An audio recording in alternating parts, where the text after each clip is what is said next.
Congratulations to all three of you folks. They're well-deserved positions. If there's not any other questions, we'll move on. And I'm going to invite Steve Bennett to do an update on our elk population. He's our elk biologist.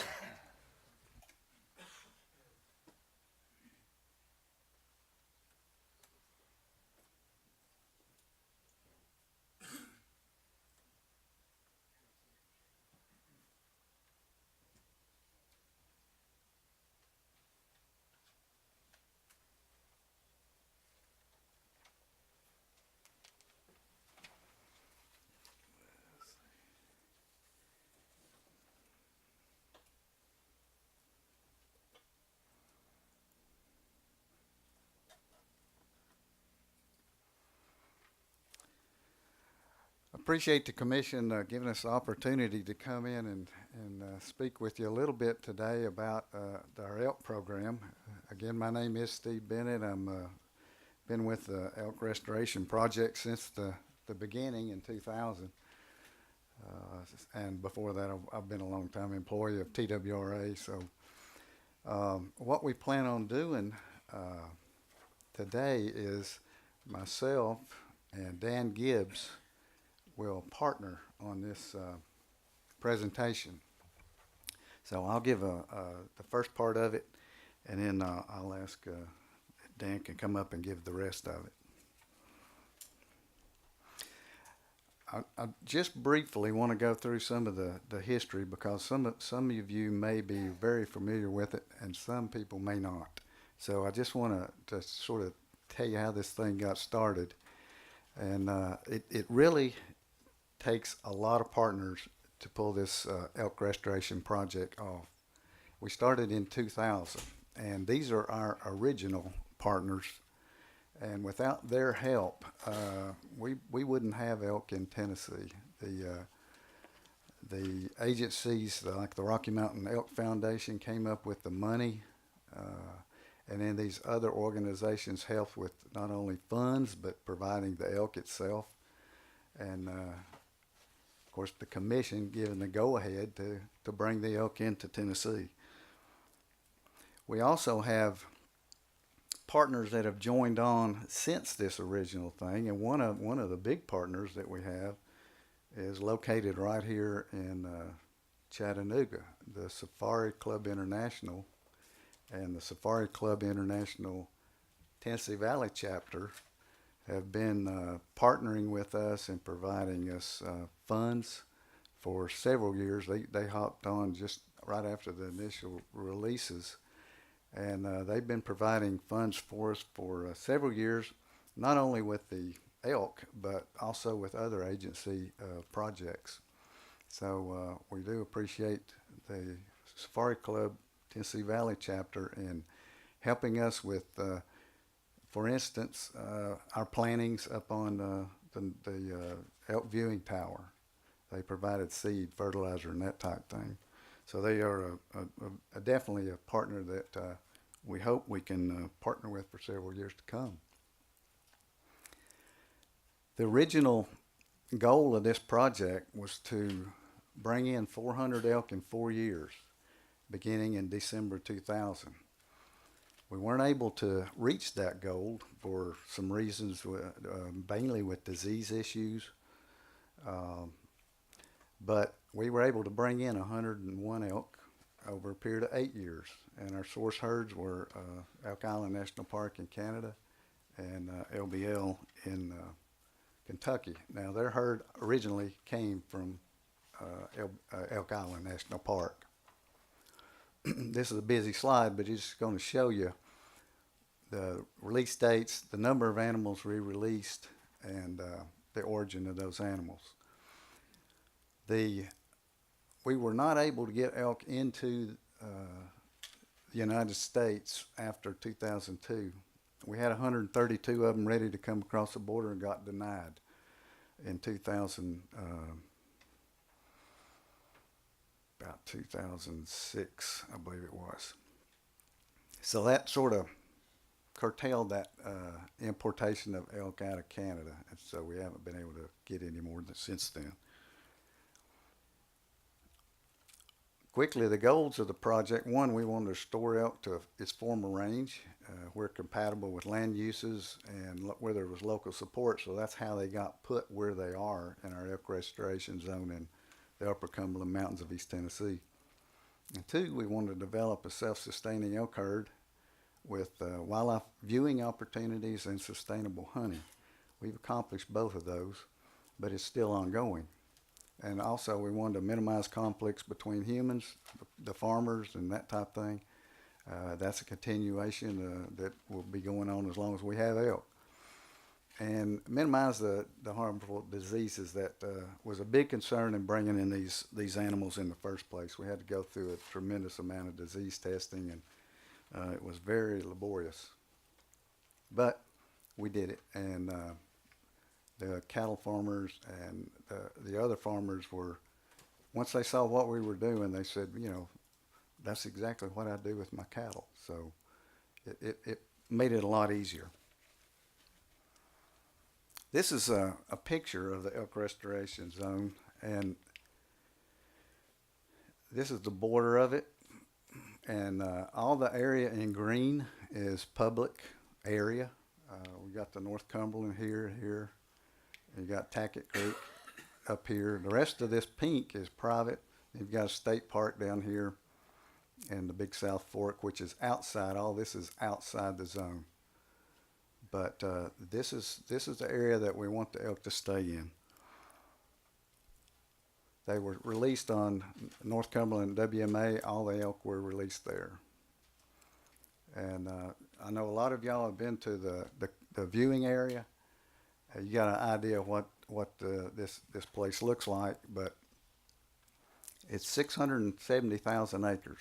The Royal Blue area, which is state land that we control the hunting on, is about 200,000 acres. So there's a lot of land outside of that North Cumberland that we want elk to inhabit.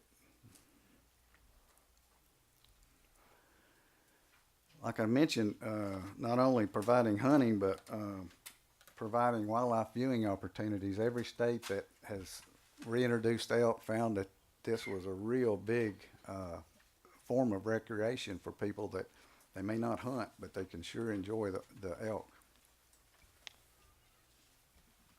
I know some of y'all have been to the tower. We tried a darting trip up there, and we luckily we had one elk show up for it, but there are several elk that use that area, and it's very intensively managed with volunteer help and also agency help as well. And this is where some of the funds from Safari Club International went to. Okay. Right now is a prime time to visit the area. We haven't anywhere from 11,000 to over 16,000 people show up at this area, according to a study that was done, and we were we knew we were having quite a few visitors, but we didn't know how diverse it was. And one of the things on that viewing area is that most of these people do not have a hunting and fishing license, so it's a great opportunity to expose people to TWRA and their programs, and hopefully we can get some supporters. We also provide some hunting, and this was a picture of our youth in 2012. We have a youth hunt, and we draw four other tags, and then one's auctioned off by the Tennessee Wildlife Resources Federation. Yes.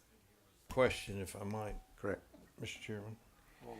81% of bulls harvested were breeders the following year. Mm-hmm. Is that true? Yes. Do you mean the prior year? 81% of bulls harvested were breeders the following year. That may. They weren't breeders. Pardon me. If they were dead, they're not breeders. No, that's true. That's true. Must have been prior year. We were meaning to say that 81% of our bulls that were harvested would have been breeders the next year as well. So Oh, okay. we got the average age of these bulls is. You had me feeling 6. pretty stupid there for a minute. Well, maybe not as well as me right now, so that's how's that. Okay, good for pointing that out to me. We have we do our calf surveys. We've been sort of doing a trend surveys on our calves for several years, and these trend surveys just sort of give us an idea of what's going on with our calves. We started these back in about 2003, and at that time we were finding about 20 calves. So this just shows you sort of over the years where our calves have been going, and the trend. That's a trend going up. Year 2009, we did not. We had a partial count, and that was just due to manpower. So we knew there were 20 born, but we didn't complete the survey. And in 2010, I don't have any data for that. But as you can see, the trend in our calves is going up. That's usually done by putting in trail cameras. It's done by the sightings that our personnel or other personnel that are working on the management areas or on private property see calves, and then we get out and we look for tracks in areas that we don't have any calves in. So it's pretty. The effort is, it's like the last few years we're finding more calves without getting into all the areas, because we can't get into all these areas because of manpower. But the calves are still going up. The calf count is still going up, even though we're not getting in areas we know there's calves in. So this just gives you an idea of what animals that we found. It does not tell us how many are alive, how many make it. It's just that, yes, we counted this many calves. Also, for several years since the program started, we've been sort of keeping a report on elk that we find dead. And this is very opportunistic, that we'll either get a call on it, one hit by a car or a train or whatever, and we just log them in. And I put 2008 to 15 in there because in 2008 we brought in 31 animals from LBL. And so you can see in 2009 we got an increase of some reported dead animals. And so it slowly dropped over time, and you look down there and say, well, okay, in 2015 we got one animal. That's what this is, a trend survey. So you have to take it with a grain of salt. We know there's more than one animal died in 2015, but that's the only ones that we've been able to put our hands on. One of the reasons is a lot of the radio collared animals that we had, the radios are no longer working. So part of the goal is to get some more radio collars out there to follow these animals and get a better handle on that. But here again, just a trend survey. We also do a population estimation.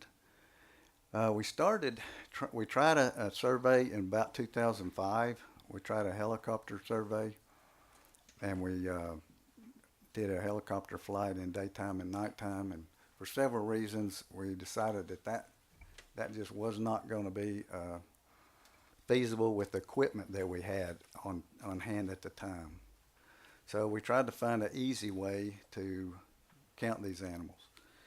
The Bowden estimator, we got this technique from Pennsylvania, and they no longer use this technique, by the way, but we thought we'd try it out and see what it looked like. We weren't sure whether this would work for us or not, but this is what our survey is.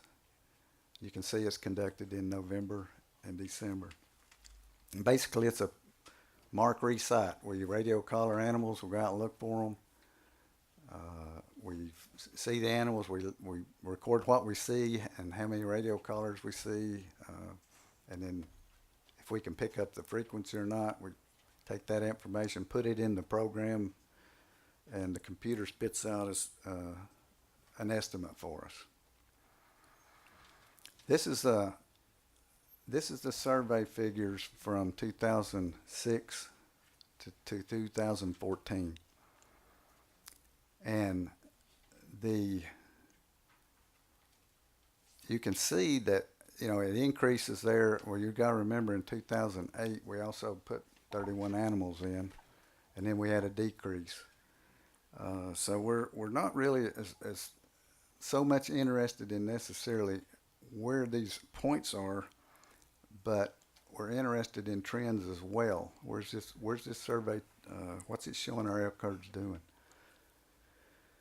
If you can see that red part over there in 2014, that's what we call the confidence interval, and it goes from 156 to 400, and I believe it's 79. And you think, well, that's a very big confidence interval, and of course it is. But when you do these type of surveys, no matter if you do a flight survey or whatever, you usually have large confidence intervals, and everybody's trying to figure out a way to whittle that back down and get it closer. And so you can see we got a wide confidence interval, but it's really not, it's not out of the ordinary for these types of surveys. And the computer just picks a number there on 273. But the range, we're 95% confident that it's in that range. The survey biases, anytime you do a survey bias, you're gonna have biases. So the elk visibility is one of them. We do this survey daytime and night. We use infrared thermal cameras to help us at nighttime, as well as spotlights or whatever. And I think you can see some of those shots there are, it's hard to tell what individual elk are. So you have a survey bias if you can't tell if it's a bull or a cow, calves. So there's a lot of biases in any type of survey, but these are some that we deal with on this one. We also our group size. You know, if you see one elk, or two elk, that's one thing. But if you've got a group size of 30 or 40, it's hard to count all those animals, and that can affect your survey. Movement of elk, if you top the hill and they all take off running, it's real hard to count those. So that's another bias. Number of radio collared elk we have, proximity to roads, and then you have biases on equipment and people biases. So as you can see, this trend number, this red line is the trend of growth over the last several years. And it is an upward trajectory, but it's not growing quite as good as we think it could. What do you think, what's your thought process? It's not growing the way you think it should. What little bit I've learned about it, you don't really have very much open grasslands up there. You don't have very many food plots to speak of. I mean, do you have any place that's got more than 5 acres of grass and 600,000 acres up there? That is a good question, and that is one of the limiting factors. When most of this land, that 670,000 acres, when we started, was over 90% forested. I mean, what if we're spending? I don't know what our number, or what our budget numbers are for this elk program. But I think we as a committee ought to be thinking about going in and doing 20 or 30 acre food plots spread out amongst that 600,000 acres. If we want to see this elk herd grow, and we want to continue spending the money to make this program going, I think we ought to be looking at food sources and habitat to help supplement all that mountain and reclaim coal land up there. Well, you are correct, and on the state land we can do that, and have done it. But how much of it have we done? Well, How many acres do we have up there?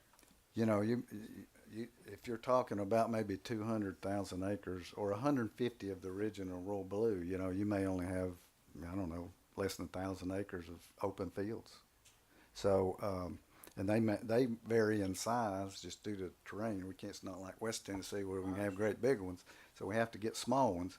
You know, if we get a 10-acre field, that's pretty good size. Yeah, but what are we planting in them to help get a high protein crop to help that mama and that calf get through the summer? Good question, and that's something that What we look at is one, sometimes we double crop. We'll plant a spring crop and we'll also plant a fall crop. Sometimes we can't do that in some areas. Just But how many acres are we planting up there right now, total?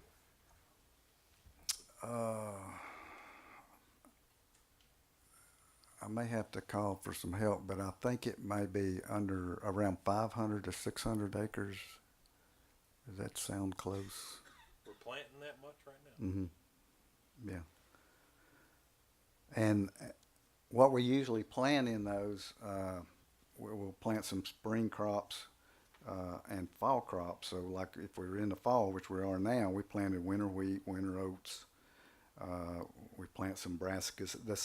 Really the same stuff you plant for deer, Right. we're planting for elk. Okay. They're eating the same thing. Now some areas that some of those fields, we're adding some grasses in there because they are grazers. So we have very few fields, but we do have some grass fields where we're planting orchard grass, along with that mix of clover. Don't let the quail forever guy hear you. Yeah, I know that's we don't have any quail up there in that area, but we do plant a few fields in orchard grass and timothy. Okay. And one of the reasons we're doing that is because if we don't, this is where those elk are going to when they leave the management area. They're getting in these farmers' fields, and we're trying to draw some of them back up on us by planting some of that. So, but you are correct in that opening those areas up, like around the viewing tower, we have a regiment where we're trying to burn that area. We're burning, I don't know, close to 6,000 to 10,000 acres. And that helps open that up. It does allow for your native grasses and stuff to come up through all that. In that 6,000 to 10,000 acres, we only have about 70 acres of fields. So we try to plant really high value crops in those where we can to hold those animals, one, through the winter, because they'll go somewhere else to try to find some food. And then also in the summer, try to get that nutrition up for them, for the calving. Steve, is your limiting factor money, or is it working with a timber company to get land? I think it's more of an issue of manpower, because I mean we can have the money, but we have a staff there at Royal Blue that they have to do all the planning, and so you can only, even if we had all kinds of money, we could only plant so much. So we are limited on that, on how many fields we can actually take care of. But I'm not talking about necessarily planting. I'm talking about just open areas. When the timber company cuts a hillside, do they replant it, or does it stay out, and can we use it for elk habitat? You know, Kentucky's strip mine and much more wide open. Theirs has done so much better, but I don't imagine that they go in and plant 5,000 acres in a strip mine or whatever they might have up there on a mountain. That's natural habitat. So do we have the option to clear land or leave it cleared after they timber it? On the state land, we will, after 2017, that rights will all come to us. So far, the timber companies have that lease, so we weren't able to do a lot of things. So now they'll cut the timber, and basically they're just letting it come up into a young forest. We do have a study going on with UT where they're going in and actually doing some silviculture methods such as spraying, some burning, to try to see what's going to bring up the most forage for deer or elk. So the timber companies are helping us out a lot, because over the last few years they have been getting as much timber out of there as possible.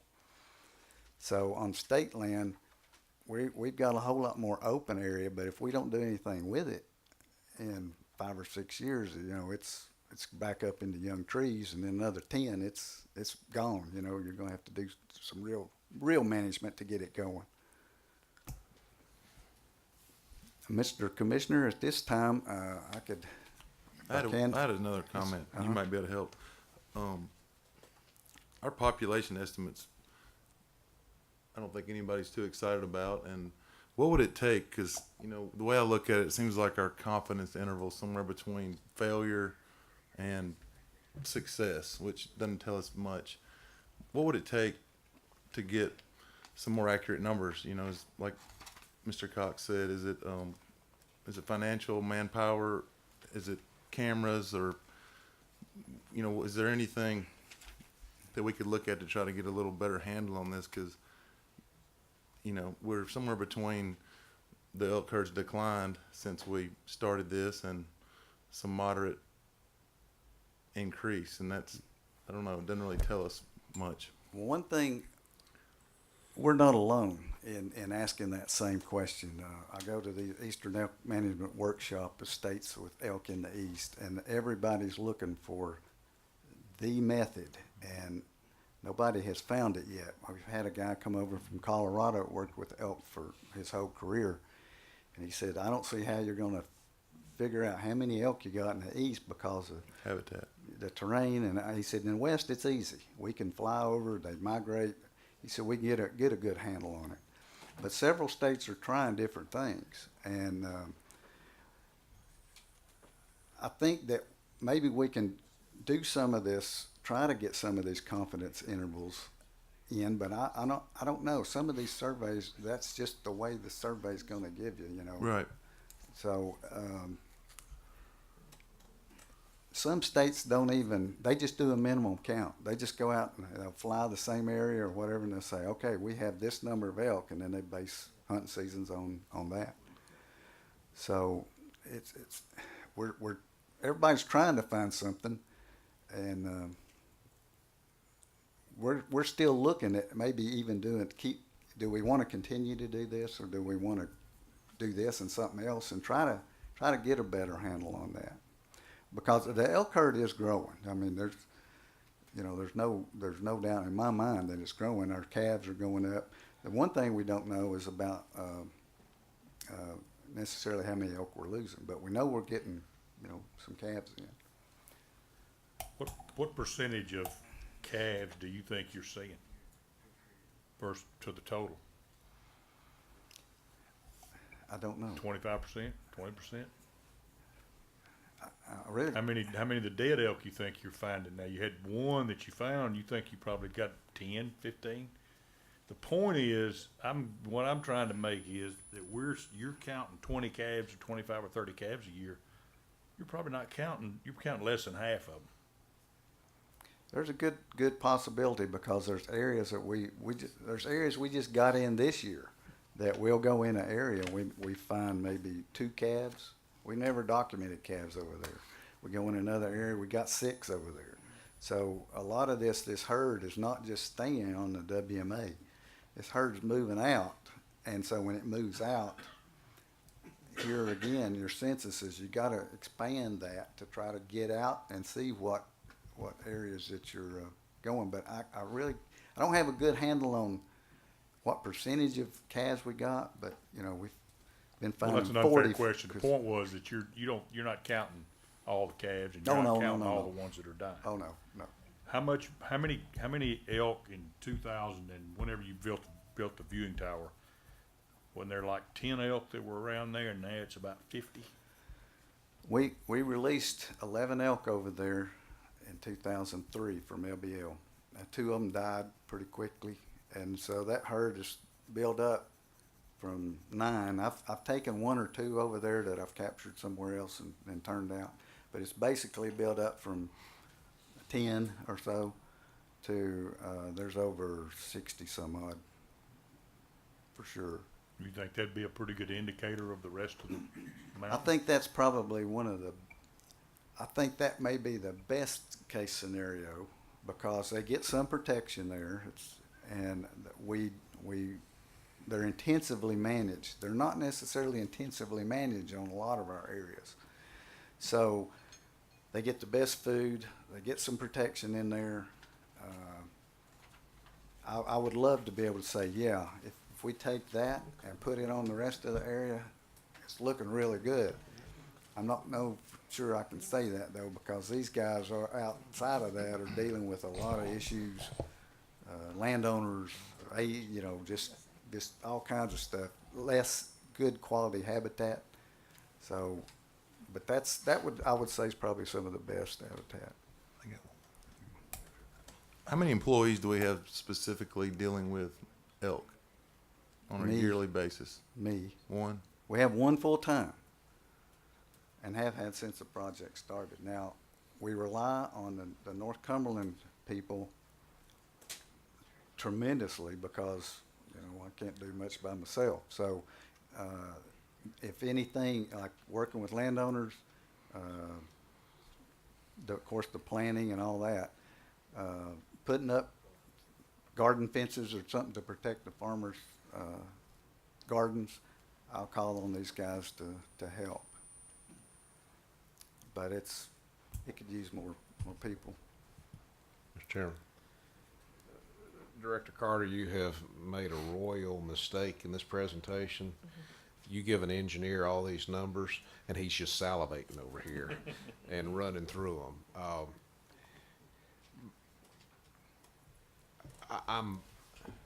I don't understand the numbers, and I've said that before, and I think there's some question about the numbers, and that's nothing to do with your presentation. It's just I'm beginning to believe you said something real critical just a minute ago, and that is elk are moving out of the area, and I'm cautious that we are measuring the health of the herd by what we are seeing over this period of time, and it may not be, it may be apples and oranges.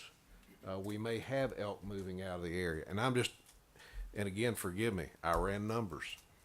As I understand it, probably 2/3 of the elk that came in were cows. Is that kind of a rule of thumb? Help me. Pre-bred, as I understand. Yes. You know, that last survey or stocking we're talking about earlier today, that there were mostly bulls in that last stocking we got out of LBL, I believe. But typically the females were the bulk of the stocking. And please consider the source. This is a guy who makes water go downhill for a living, so I'm not the sharpest tool in this room. But if we didn't have one single cow from 2000 to 2003, we had 170 elk, minus some mortality, but just stay with me. We had 170 elk, and we added 20 calves.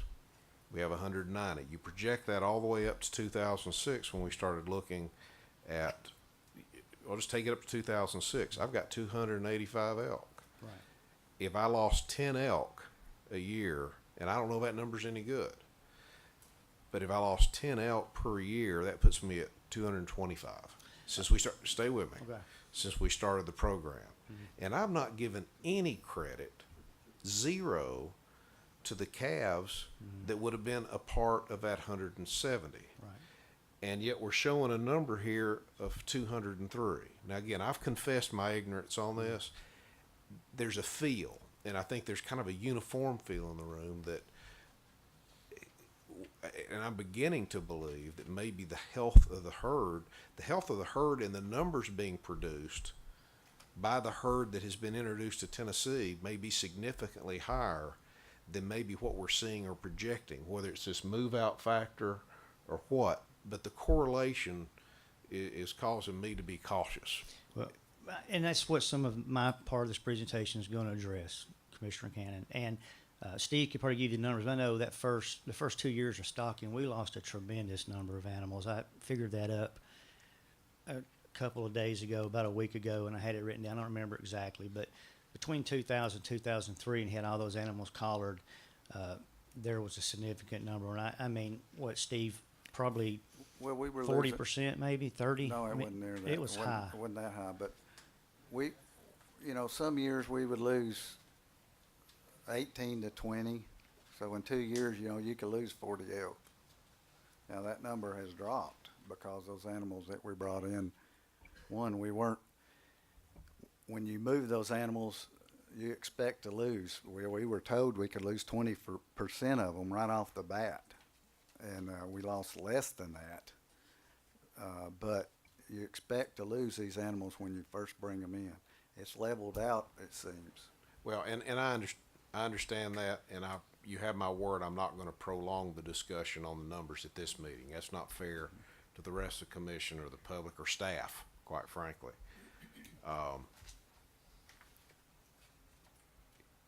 If, I'm looking forward to your presentation and continuing the conversation because the numbers feel, irregardless of that, if we had 2/3 of those elk brought into this state that were bred,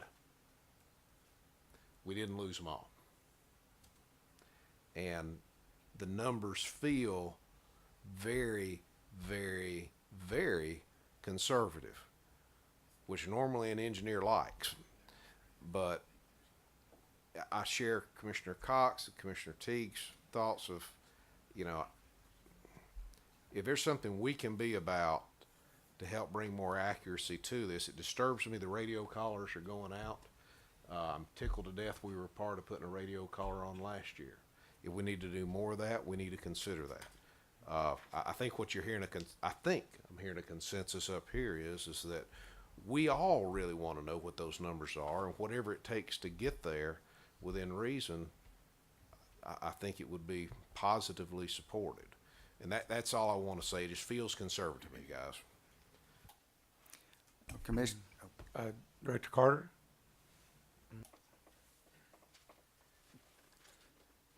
Mr. Cannon and others, we've shared that idea about we'd like to tell you how many elk are up there exactly. I know Commissioner Teague knows these methods, but any wildlife population having an exact number or even close to an exact number is pretty much an impossibility. So you're working off of confidence limits on some type of survey, and has been pointed out to go back through all of that, all the different biases that are built into that. We just recently met with 2 population survey doctors from the University of Tennessee to try to get some idea on what they could see based on what other states have done. And as Steve said, in the East, it's extremely difficult on elk and some of the other numbers. But we looked at those. We feel we're 95% sure we have a population between 300 and 400 animals. That's the number that we feel like's there. To go above that or below that gets outside those confidence limits and may not be scientifically valid to point that out. But beyond that, a lot of us feel that the elk herd is higher than the 400 animals that we just talked about. But to stay within the science and stay within the survey limits, we're going to tell you that there's 300 to 400 animals there. I also think it's important to note on the North Cumberland especially, some of the other obstacles that we run into. Originally we had, correct me if I'm wrong here, but we had a plan when we first took over that area to open 1,000 acres a year for 10 years. And we were diligent to try that and ran into a lot of obstacles, one of them being to clear that to begin with, when not all the, as Steve pointed out, when we got that land, we did not own the trees. And eventually we're going to have the ownership of those as that lease survey went out and the timber companies no longer own them. We'll have a better control over that, but at the same time, to keep those areas open, the ones that we opened requires a lot of either cutting or burning, and we were trying to concentrate on burning, and Wildlife Federation and others went in to try to help us do that.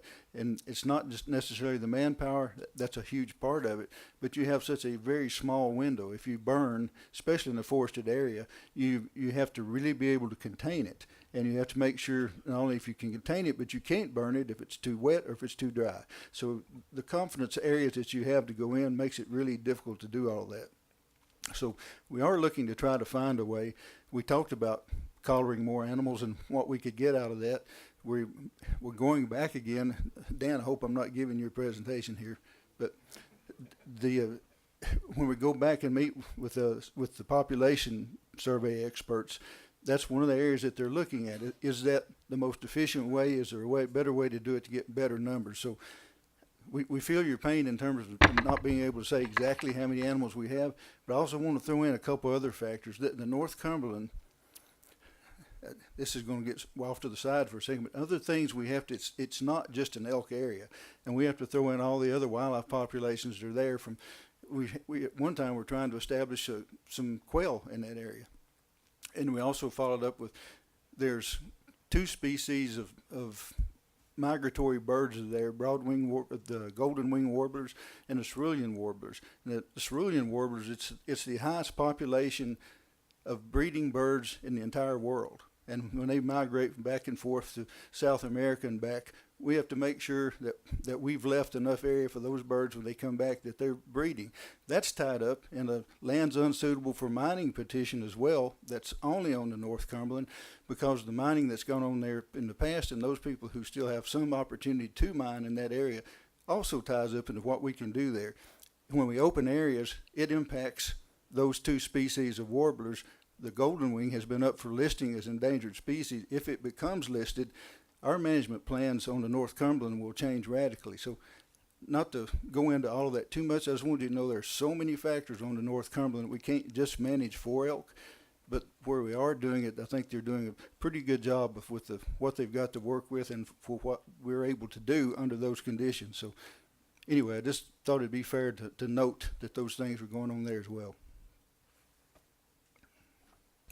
And I guess, Director Carter, very quickly, I agree. I think we're doing a great job up there. I think we're doing a better job than maybe what some of these numbers are reflecting. And that's my only caution, is that I think you all are doing one heck of a job. And we may be unintentionally not making as much hay off of that as we should by our own numbers. That's my concern. Again, this is Ed's personal opinion. We have more than 400 elk on the area, but I can't tell you that scientifically and stay within those survey methods. Any other questions for Mr. Bennett? If not, Mr. Chairman, I'd like to have Dan come up and finish the presentation. Mr. Gibbs? And we will be available if we have questions. Before I get started, Commissioner Ripley, to defend Steve, we did try to change that slide, and I guess I failed to save it, and I hope when we mention it in my slide that it did save on mine, because I'm going to bring that up again here in a minute. So